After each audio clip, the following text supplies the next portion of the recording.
Welcome back to Relatable Wisdom, the podcast where everyday people share the quotes that have shaped their lives, inviting us all to reflect and grow together.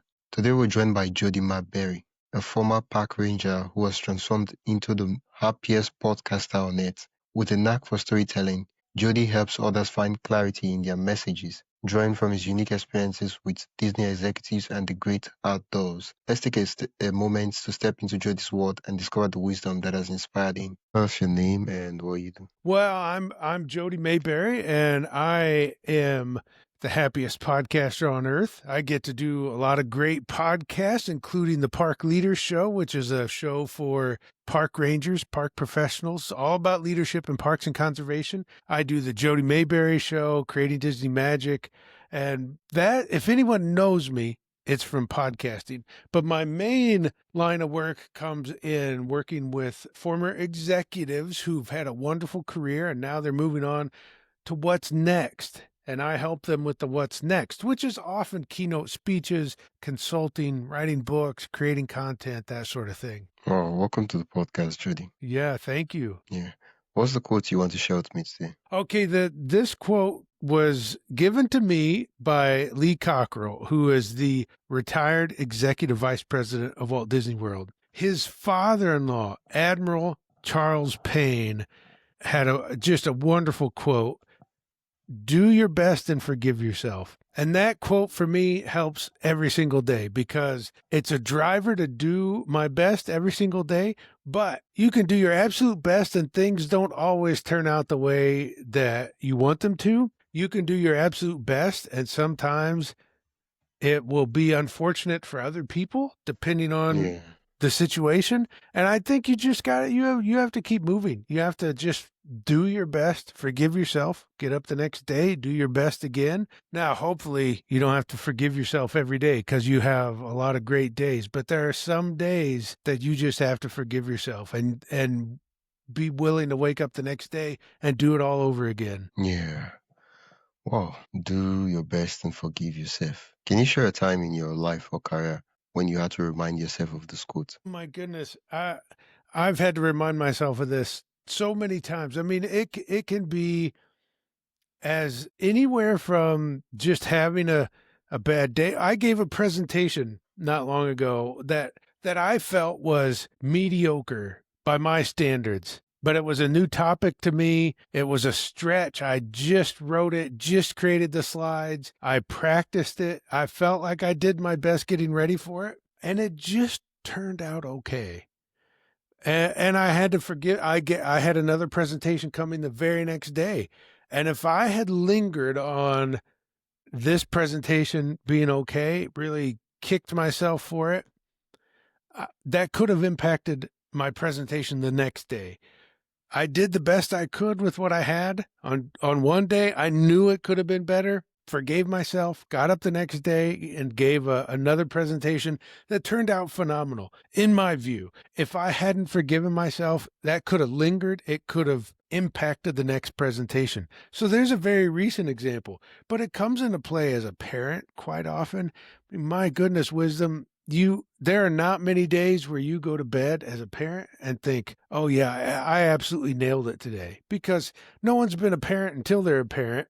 And every kid is different. You're never going to get it right. So as a parent, you have to do the best you can every day. Forgive yourself because it's never going to go as good as you hope it will. Now, some days are absolutely fantastic. Many days are not, because kids are kids and kids are going to be kids, and they're unpredictable. And that's one of the things that's wonderful about them. It also can mess up your day. So as a parent, you have to be willing to do your best and forgive yourself.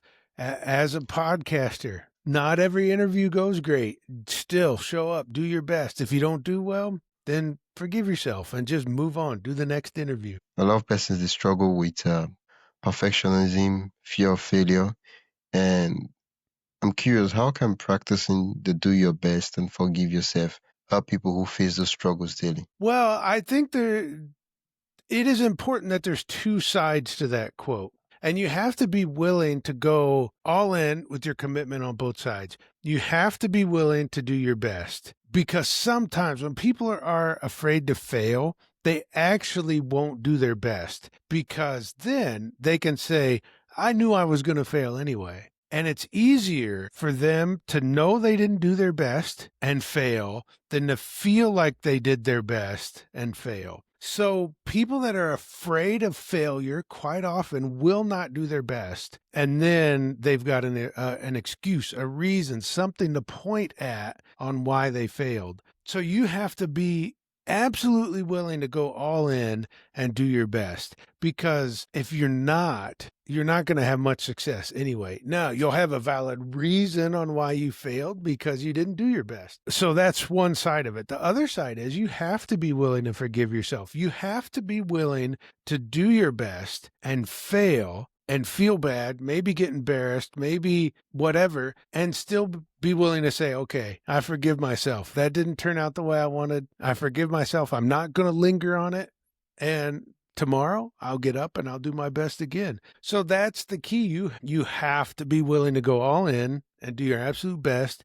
And you have to be willing to just forgive yourself and say, that didn't turn out the way I wanted.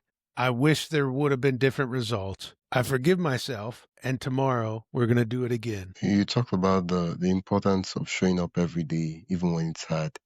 And what does showing up mean to you, and how do you live that practically in your own life? Let's take a quick pause. If you're enjoying this conversation and want more thought-provoking ideas straight to your inbox, join the Relatable Wisdom email list. It's free, quick, and filled with bite-sized insights, inspiring quotes, and behind-the-scenes reflections from our guests. Just head to relatablewisdom.com/join. That is relatablewisdom.com/join, or tap the link in the show notes. And hey, subscribing to the podcast helps more than you think, and it's free. So if you haven't already, hit that follow button wherever you're listening. All right, let's get back to the conversation.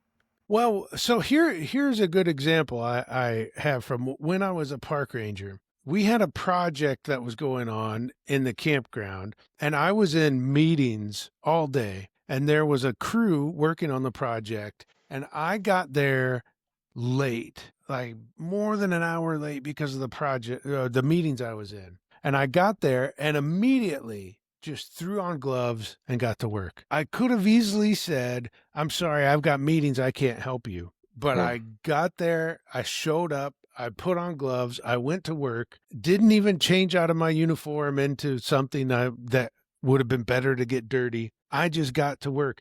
Well, it just so happened the newspaper showed up right after I got there, and they took pictures of the project. And guess who got on the front page of the newspaper? It was me, because I was in uniform, wearing gloves, kind of dirty, working. And I think that accomplishes two things, that story. First, it reinforces the idea to just show up, because you never know when the opportunity is going to be there. I had a very valid excuse not to be there because I had been in meetings. I was already late. They would have understood if I would have said, I'm sorry, I can't make it. But if you take every excuse that comes to not show up, you don't know when the opportunity is going to be there. I had no idea the newspaper is going to be there. I had no idea they would be taking photos. I had no idea why I would end up on the front page of the paper. That to me has always been a reminder that the only way you get the opportunities is by showing up every day. I didn't want to be there that day. I had just sat in a really long meeting. I know it doesn't sound like meetings, much hard work, but I had a lot of other stuff going on, but I showed up anyway. And the other side of that, though, is you can't show up only because you think you'll get the attention like I did. If I had shown up only to get on the front page of the paper, it probably wouldn't have worked out. The rest of the people doing the work wouldn't have respected me. They would have said, oh, he just showed up to get on the front page of the paper. You just have to be willing to show up every day. And one of the ways I do that in my life is I walk 10,000 steps or more every single day, and I have for more than 9 years. It's just, for me, a way to show up every single day, no matter what's going on. It's raining outside right now. I still have about 5,000 steps to get today, but I'll go out in the rain and I'll get those steps. Oh, Thank you for sharing your own personal example. At the beginning of the show, you introduced yourself as a podcaster and the host of the Jody Maberry show. Um, I'm curious how this mindset shapes the way you do your work on the podcast and how you serve your audience. Well, for one, I show up every week. I show up with an episode, even when I don't feel like recording one, even if I feel like, my goodness, this wasn't the best show that I've done. That's still showing up for the people that expect me to be there every week. That practices the quote that I talked about, do your best and forgive yourself. Some weeks, my best isn't as good as other weeks. Sometimes maybe I just chose a topic that looked good on paper and then didn't go really well when I recorded it. But I show up when I'm supposed to. I do what I'm supposed to. I record that episode. I do my best with it. Hopefully it's so good I don't have to forgive myself for it, but sometimes it's not my best compared to other episodes. Maybe it was the best I could put together that week, but it's not my best compared to others. But I still show up every week and try to do my best. And if I don't, I forgive myself, but I show up every week as I'm supposed to. And I've got other podcasts, Creating Disney Magic. We've done 570 some episodes, never missed a week in more than 10 years. And we just keep showing up. That show has millions of downloads because we just show up every week like we're supposed to, like people expect. And hopefully it's a great show. It's entertaining and you learn something. And if not, next week it will be. So we just keep showing up and keep taking the swings and hit the home runs every once in a while. Yeah. Well, for someone listening who feels like their best is never enough, what would you say to them right now? Showing up is one way to make your best better. If you commit to yourself and show up, if you break promise, this is part of what my 10,000 steps a day is about. That if you make commitments and promises to yourself and keep them, two things happen. Every time you will get better. And the longer you can keep commitments to yourself, the more confidence you get. And you start to believe the things you say.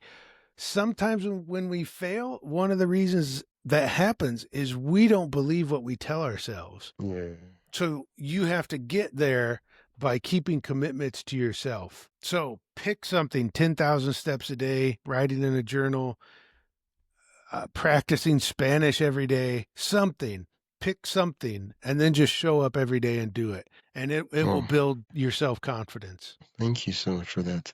The last question will be, if listeners could take one simple action after this episode, after they get an understanding of what it means to do your best, to show up, and to forgive yourself, what would that first step be? I would say I'm going to give a two-part answer. I'm going to give one that is close to me. I would say go for a walk. Listen to this and then go for a walk, and then tomorrow go for a walk. You'll be amazed at what doing a step streak does for your confidence, for your health, for your thinking.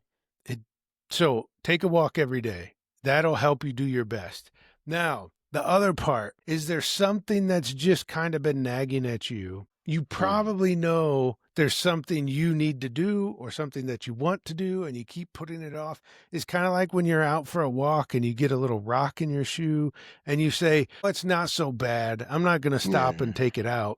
But you feel it every step. You never don't know it's not there. And the best thing you can do is just stop and take that rock out. But we often don't. So pick that one thing you know you should do. It's been bugging you just a little bit that you haven't done it. Pick that thing, write down the steps it will take to accomplish it. And then today, if you can, or tomorrow, make it your biggest priority and take a run at it. Get it done. Get that rock out of your shoe.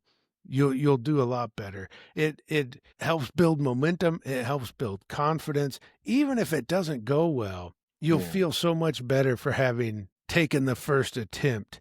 And you've got to get over that idea of I might fail. Because you might. You probably will. It happens all the time. Just get a little comfortable with it. And every time you take a run at it, you'll do better than you did the time before. Wow. Lastly, where can people connect with you and tune into the Jody Maberry Show to hear more of your wisdom? All right. The best place to do that, go to jodymaberry.com. That's my home on the web for everything. All the shows that I do you can find right there. There's a tab just says podcast. Every show I'm involved in, you can find right there. The Jody Maberry Show, the Park Leader Show, Creating Disney Magic. And if you want to reach out to me, there's a contact page there. I always love hearing from people, so don't be shy about asking a question. It can be about anything we talked about today. Feel free to reach out, even if it's just to say hello. I'd still love to hear from you. Yeah, well, thank you so much, Jody. It's been an absolute delight listening to you share this quote with me and helping me make sense of it. All right, Wisdom, thank you so much. It's a pleasure talking with you again. You've been listening to Relatable Wisdom, and I've been your host, Wisdom Okonkwo. You've been listening to the podcast where every story, quote, and insight helps you see life a little differently. If you enjoyed today's episode, follow the show on your favorite podcast app and share it with someone who loved the conversation. For more inspiring voices and timeless wisdom, visit relatablewisdom.com. Until next time, keep living, learning, and collecting wisdom that matters most to you.